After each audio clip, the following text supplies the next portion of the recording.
Angin itu seperti memecahkan tekanannya dan menebarkan ke arah sekitar masjid. Kaca jendela masjid pecah seketika. Tiang masjid retak parah dan seketika pemuda itu pingsan semua. Gemuruh angin itu berhenti dengan selesainya adzan 7 yang dikumandangkan oleh 7 orang pemuda itu. Warga yang melihat kejadian aneh itu segera berbondong-bondong menuju masjid. Mereka mendapati ketujuh pemuda itu pingsan dengan baju yang telah compang-camping.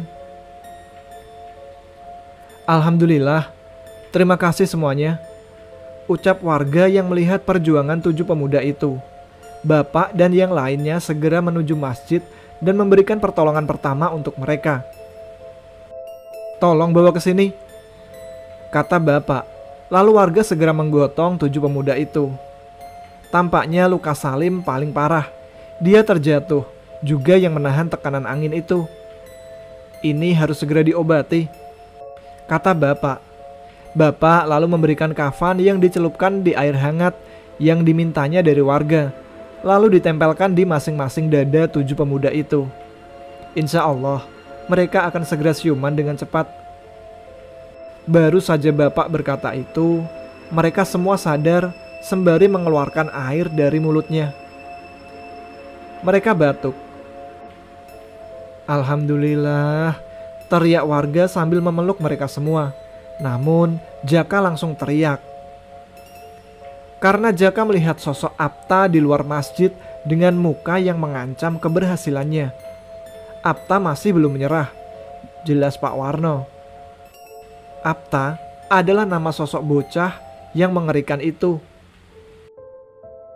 Setelah kejadian itu, bukannya warga memberikan apresiasi kepada bapak, tapi malah memojokkan beliau karena dianggap dalang dari segala permasalahan yang ada.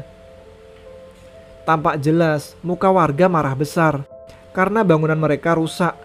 Masjid pun sama, belum lagi korban yang sudah tak terhitung. Mungkin ini adalah titik awal Apta, si batur gaibnya Arya, mulai menyerang dengan ganas. Mereka telah mengidentifikasi lebih lanjut mengenai teror yang terus-menerus dilakukan oleh Apta. Tanpa disadari, ada beberapa oknum yang memberontak. Mereka akan mengadakan ritual mati obor untuk memutuskan hubungan antara Apta dan Arya. Mungkin sedikit agak gila, namun golongan inilah yang membuat awal mula kerusakan demi kerusakan. Anggota mereka terbilang cukup banyak, dan mereka yang memberontak merupakan sebuah golongan yang mempercayai akan adat dan istiadat terdahulu. Dengan kompleksnya permasalahan, mereka mengira bahwa ritual mati obor adalah cara terbaik untuk menghentikan masalah ini. Setelah permasalahan angin hitam itu kelar, perspektif masyarakat masih saja dangkal dengan mengatakan bahwa mengorbankan satu anak, maka desa ini akan aman. Itu adalah jalan keluarnya. Dengan mempercayai itu, mereka segera menghubungi para dukun dari berbagai desa untuk membantu menyelesaikan ikatan antara si Arya dan si Apta. Salah satunya yaitu dengan melakukan ritual mati obor. Pada cerita selanjutnya, sudut pandang akan dirubah. Gimana? Korbannya udah banyak. Apa kita harus diam aja kayak gini? Tanya Pak Luhur yang merupakan salah satu sesepuh di desa ini. Beberapa warga meyakini cara satu-satunya untuk memutuskan hubungan antara Arya dan Apta adalah dengan melakukan ritual mati obor. Saya akan menjelaskan sedikit tentang ritual mati obor yang dimaksud oleh Pak Luhur dan Pak Irsyad. Mati obor atau yang biasa lumrah disebut warga adalah kepaten obor, merupakan istilah Jawa yang dalam hal ini mempunyai arti sebagai terputusnya tali persaudaraan antara keluarga karena kendala beberapa hal. Untuk melakukan ritual mati obor harus dilakukan beberapa syarat tertentu. Yang pertama, pertunjukan sintren. Yang kedua, melakukan seserahan. Yang ketiga, sebuah pengorbanan. Dan yang terakhir, penutupan upacara yang diharuskan mengikat korban di antara 4 titik obor yang menyala. Jika keempat titik obor berhasil padam, maka seserahan serta pengorbanan diterima. Namun, jika hanya satu yang menyala dan ketiganya padam, maka akan menunjukkan suatu keberhasilan atau bahkan kesialan tergantung dengan apa yang sedang terjadi. Maksud dari diadakannya ritual itu intinya adalah untuk menyerahkan satu anak, maka desa ini akan aman. Begitu kira-kira. Mengartikan sebagai pengorbanan atau tumbal untuk menebus segala bencana. Setelah semua warga terhipnotis oleh usulan Pak Luhur, mereka malam itu berbondong-bondong menuju rumah Pak Hanif sambil membawa keris dengan tujuan agar Pak Hanif mengikuti apa yang diinginkan oleh para warga. "Hanif, keluar kamu!" teriak para warga. Pak Hanif bersama Bu Mala segera keluar dari dalam rumahnya. "Ada apa ini bapak-bapak?" tanya Pak Hanif. "Udah gak pakai lama. Di mana si Arya?" kata Pak Luhur. "Di mana Arya?" Terlihat seperti mengancam dengan menodongkan keris di hadapan Bu Mala. "Gak bisa ya kita bicara dengan santai? Jika tidak, kau bakal tahu akibatnya." Pak Hanif kelihatan kesal sambil menatap tajam wajah Pak Luhur. "Aku mau tanya, berapa korban yang telah berjatuhan akibat teman gaib itu?" Para warga telah siap untuk menggempur Pak Hanif. Kalau dia mulai menyerang Pak Luhur, mungkin tidak ada jalan efektif untuk menyelesaikan permasalahan ini dengan baik-baik. "Aku memperingatkanmu Luhur, Arya gak bersalah. Dia hanya anak kecil yang harus kita bimbing," kata Pak Hanif. "Kau kira aku bodoh ha? Bukankah aturan itu buyutmu yang buat? Mana bisa, keturunannya tak mampu menaati itu," lanjut Pak Luhur. "Arya masih anak-anak. Dia masih mencari dunia bermainnya. Tidak sengaja aja kalau dia masuk ke rumah itu." Pak Hanif dan Pak Luhur makin menjadi-jadi debatnya. "Aku memintamu dengan baik-baik ya. Kalau kau mengganggu rencana kami, maka kami semua akan membawa paksa Arya dan dijadikan tumbal untuk ritual mati obor," jelas Pak Luhur. "Aku tidak akan membiarkan satu langkah pun kalian semua memasuki rumahku," jelas Pak Hanif. "Baiklah Nif, kita akan memaksa untuk masuk. Kalau kamu tidak ingin mati, mundur dan berikan jalan buat kami." Pak Luhur lalu menodongkan kerisnya kepada Bu Mala. Isakan tangis mulai mewarnai suasana di rumah Pak Hanif. Pak Hanif yang mengetahui istrinya terancam segera menghela nafas.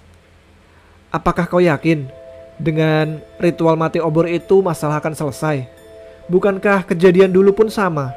Sama-sama saling mengorbankan, tapi tak pernah sesuai apa yang diinginkan kan? Terus siapa yang salah?" kata Pak Hanif kelihatan kesal. Saking kesalnya Pak Luhur, dia segera menjatuhkan Pak Hanif. "Cepetan, ambil Arya!" Warga pun berbondong-bondong mencari Arya di mana-mana. Namun, ternyata Arya bersembunyi di balik lemarinya. Arya menahan tangis, menahan rasa penyesalan. Mungkin hidupnya tak akan lama. Para warga segera mencari Arya hingga ujung rumah itu. Hingga Arya pun berhasil ditangkap dan dibawa oleh para warga. Arya hanya bisa menangis, memanggil ibu dan bapaknya. Suara tangisan Arya pun membuat Pak Hanif memberontak. Namun, badan Pak Luhur lebih kuat, sehingga Pak Hanif tak mampu berkutik. "Korbankan satu anak, maka desa ini akan aman. Bukankah itu kata-kata leluhurmu?" tanya Pak Luhur. Arya segera dibawa menuju tempat Pak Luhur. Warga yang lain membuat lingkaran besar di tengah lapangan.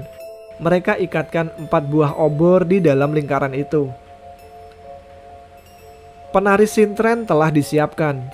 Tampaknya Pak Luhur telah mempersiapkan dengan bersih. "Segerakan upacaranya," tegas Pak Luhur.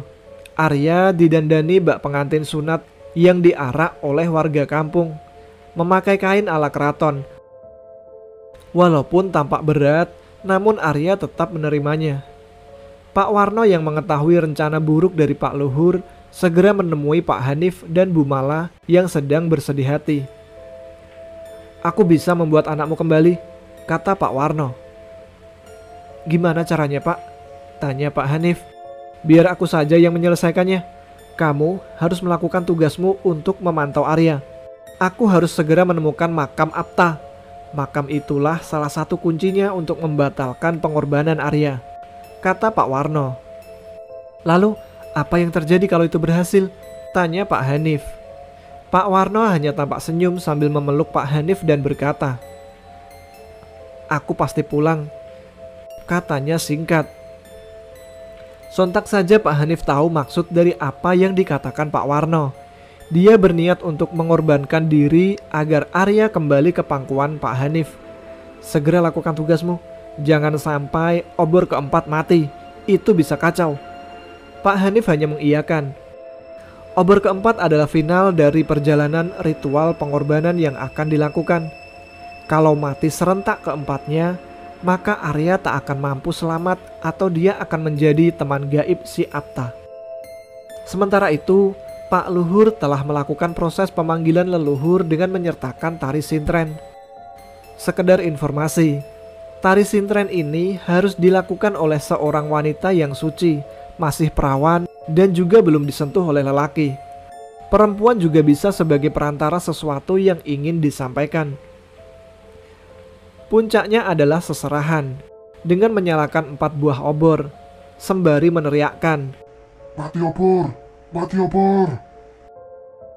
Hal itu berguna untuk menyerahkan korban kepada leluhur dan ditukarnya dengan berupa keselamatan dan kesejahteraan di desanya. Pertunjukan sintren udah dimulai, tapi si Arya belum juga beres untuk diserahkan, kata Pak Luhur dalam lamunannya. "Pak Luhur, Arya sudah siap," kata warga lain. Seserahan pun dimulai. Arya ditidurkan di tempat yang terbuat dari pohon pisang, lalu beralaskan tikar mayit. Di sekelilingnya tertata 4 obor yang sudah dinyalakan. Sementara itu di tempat lain, Pak Warno segera mencari kuburan Apta sebelum seserahan dimulai untuk menyelamatkan Arya. Pak Warno tampak melihat sesuatu yang mengkilap di tengah perkebunan singkong. Dia penasaran apa yang terjadi. Dia pun segera mendekati cahaya itu dan ternyata adalah sebuah makam dengan nisan yang bertuliskan Apta Dwipa. "Oh alah, jadi di sini kamu dimakamkan, teman gaib Arya Kusuma. Akan kubuat kau menyesal." Segera saja Pak Warno menggali makam milik Apta. Dengan bangganya Pak Warno tampak lihai menggali makam itu sambil bernyanyi. Misi Pak Warno adalah menghancurkan tengkorak si Apta. Sementara itu, seserahan sudah mencapai klimaksnya. Pak Luhur segera menyalakan keempat obor sebagai tanda akan dimulainya penyerahan tubuh Arya kepada leluhur. "Hari ini sampai seterusnya bakal kami putuskan tali kesengsaraan dengan mati obor," kata Pak Luhur. Warga gembira dengan keputusan cepat Pak Luhur. Namun, di sudut lain, Pak Hanif dan Bu Mala memakai jubah hitam untuk mencegah matinya obor yang keempat. Nyanyian pemanggil roh halus sebagai pertukaran tubuh dimulai. Seketika setelah mantra itu dinyanyikan, awan menjadi gelap namun tidak hujan. Arya kemudian berteriak kencang. Dia merintih kesakitan, seperti ada sesuatu yang akan memasukinya. Arya berteriak meminta tolong dan merintih kesakitan. Dia berteriak bahwa tubuhnya merasa kepanasan. Pak Hanif dan Bu Mala yang melihat itu terisak dalam hati. Mana mungkin akan memberi pertolongan ketika seserahan akan dimulai. Ritual mati obor ini bertujuan memutuskan garis hubungan Arya sebagai perwakilan dari kampung tersebut dengan roh leluhur agar tidak ada lagi gangguan terhadap warga sekitar. Resikonya, yang dikorbankan tidak akan kembali atau dalam artian dia akan mati dan dijadikan sebagai teman gaib oleh para leluhur. Seserahan sedang dimulai. Jangan sampai ada yang mengganggu, jelas Pak Luhur kepada Pak Irsyad yang sebagai asisten pribadinya. Lalu satu obor mati. Itu artinya 1/4 jiwa Arya telah ditukar.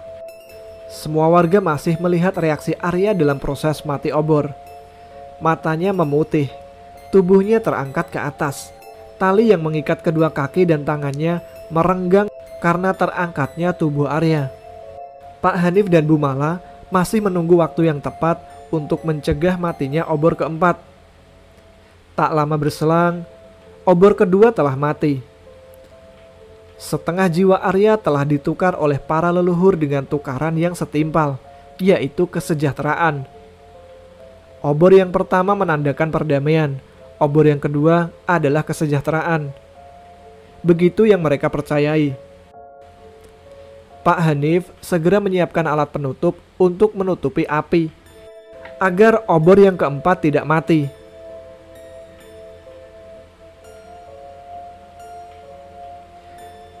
Suara gamelan menemani jalannya seserahan itu. Tarian penerima tamu dilangsungkan. Syair pemanggilan dan ucapan terima kasih pun dilantunkan. Benar-benar tidak waras Pak Luhur. Tak lama, 3 obor telah mati. 3/4 jiwa Arya telah diserahkan kepada leluhur. Obor yang ketiga bermakna kelanggengan, atau yang berarti kenyamanan bagi seluruh warga sekitar. Selama warga masih menghormati adat dan istiadat yang berlaku, mereka akan diberikan kenyamanan dengan para leluhur. Terlebih lagi, mereka tidak boleh mengulangi kesalahan yang sama. Begitulah kira-kira. Lalu, bagaimana dengan Pak Warno yang sedang menggali kuburan? Konon, ketika Pak Warno sedang menggali kuburan, dia berhasil menemukan tengkorak dari jasad si Apta. Anehnya, di bagian kaki Apta terdapat alat pasung yang masih terikat. Kembali ke suasana ritual, Arya tampak lemas, tubuhnya kurus seketika. Sepertinya seluruh energi Arya hampir terkuras. Dengan cekatan Pak Hanif langsung berlari menuju Arya dan langsung menutup obor keempat dengan penutup damar yang berukuran besar, yang menjadikan obor tidak jadi mati. Begitu obor ditutup, tubuh Arya terjatuh. Lalu para penari serta penabuh gamelan pingsan dengan seketika. Dengan sigap, Pak Luhur segera menyerang Pak Hanif dengan keris. Begitu keris hendak dihujamkan di tubuh Pak Hanif, terdengar teriakan amat keras dari arah timur. Upacara itu digelar. Tempat itu berasal dari Pak Warno. Warga segera berlari ketakutan setelah mendengar suara itu. Tak ayalnya dengan Pak Hanif, dia segera melepaskan ikatan tali yang terikat di kedua kaki dan tangan Arya. "Bu, tolong bantu Bu, cepat." Bu Mala segera berlari menuju Pak Hanif. "Titip Arya ya, aku akan menyelamatkan Pak Warno." "Kau gila ya Pak? Itu suara Apta. Mana mungkin kau akan sanggup melawan titisan batur gaib? Urungkan niatmu itu. Prioritas kita adalah Arya." Bu Mala terlihat kesal sambil menangis terharu. "Bagaimanapun juga dia telah memberikan waktu untuk kita. Biar aku yang tanggung resikonya," kata Pak Hanif. Keadaan makin memuncak manakala Pak Warno berhasil menghancurkan tengkorak Apta. Disudutkannya Pak Warno di dalam kuburan itu. Dia tak lagi berkutik ketika Apta muncul sembari mendekatinya. "Nak, udah nak. Bapak gak pengen sampai jauh masalahnya," jelas Pak Warno. Pak Hanif masih mencari lokasi Pak Warno yang sedang berhadapan dengan Apta. Pak Hanif mencari jalan lewat insting kuatnya. Dia ingat betul kenapa Pak Warno sering menuju perkebunan, karena disitulah makam anaknya dikuburkan. "Pak Warno, Pak!" teriaknya. Begitu sampai di tengah perkebunan, Hanif melihat Apta sedang mendekat ke Pak Warno. Wajahnya tergores luka sabetan pisau panjang di antara pelipis, mata bagian kanan hingga dagu bagian kiri. Kedua kakinya terjepit oleh alat pasung yang masih menempel. Jari-jarinya penuh dengan darah. "Hanif, lari Nif, pergi dari sini," jelas Pak Warno sambil mengarahkan arah. Tidak Pak, aku nggak akan lari, kata Pak Hanif membantah Pak Warno. Apta segera mengejar Pak Hanif yang sedang berdiri di depan pohon singkong dengan jarak sekitar 50 meter. Baru saja Apta berlari, dia merasakan kesakitan di kepalanya. Ternyata Pak Warno sedang memukul-mukul tengkorak Apta. Sudahlah nak, cepat pulang. Pak Warno menangis karena mengingat kejadian masa lalu yang menimpanya beserta keluarga besarnya. Pak, itu Apta Dwipa, bukankah? Iya Nif. Belum selesai Pak Hanif berkata, Pak Warno sudah membenarkan. Sudah, tidak usah dibahas Nif. Tidak akan selesai masalahnya jika tidak ada yang mengalah. Bukankah kehidupan harus selalu berserah diri? Adakah yang lebih hebat dari menguasai hawa nafsu sebelum nafsu itu menguasai dirinya sendiri? Apta masih berteriak dengan kencang. Dia segera menuju Pak Warno yang masih berada di makamnya. Pak Hanif segera berlari menuju Pak Warno. Namun sayang, dengan cepat tanah kuburan itu menutup keduanya dan mereka pun terkubur bersama. Sebagai ganti dari teman gaib, Pak Warno menyerahkan dirinya sendiri untuk keselamatan warga dan sekitarnya. Pak Hanif yang masih tidak percaya segera menggali kuburan itu. Namun anehnya, tak ada satupun jasad yang ditemukan. Waktu sudah memakan perjalanannya. Pak Warno mengorbankan obor keempat yang berarti kekekalan dengan kematian dirinya.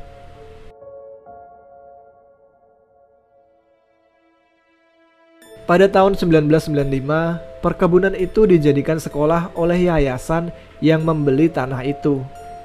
Arya tumbuh sebagai anak remaja pada biasanya.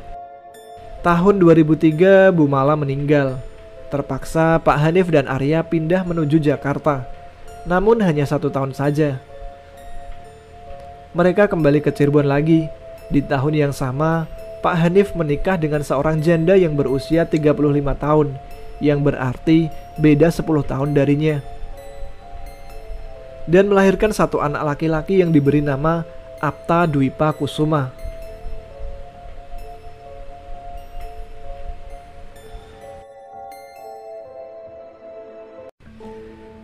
Ceritanya belum selesai hanya sampai di sini. Masih ada part yang masih belum diselesaikan oleh Mas Restu. Tentang siapa Apta itu, lalu bagaimana sebenarnya awal mula diadakannya perjanjian oleh para leluhur. Kita nantikan part berikutnya. Bagi kalian yang ingin membaca treat horror lainnya dari Mas Restu, silahkan kunjungi akun Twitternya yang akan saya sertakan di deskripsi. Oke, sampai di sini saja episode Ada Apa Gerangan kali ini. Jumpa lagi dengan saya Tama di lain kesempatan. Tetap semangat, jaga kesehatan, tetap kreatif. Selamat malam. Assalamualaikum warahmatullahi wabarakatuh.